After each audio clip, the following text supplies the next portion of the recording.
Обыкновенный предмет необыкновенного человека. Музей Лужки Татьяны Пикуновой.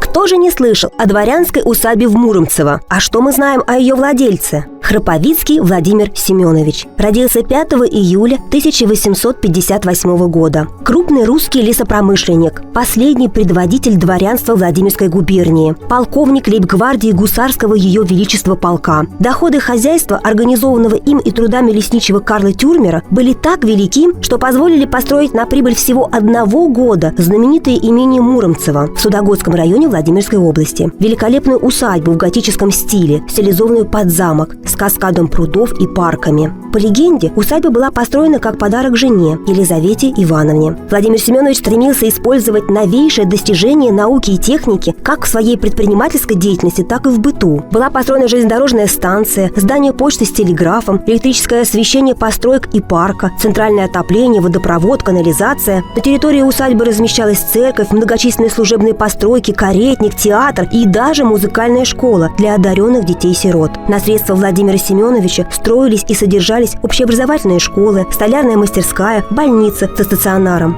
Ложку из усадьбы Владимира Семеновича сохранили в семье его садовника. Потомки передали ее в музей. Это предмет необыкновенной красоты в стиле модерн, изготовлен на варшавской фабрике Фраже, которая являлась поставщиком его императорского величества. При поддержке фонда президентских грантов.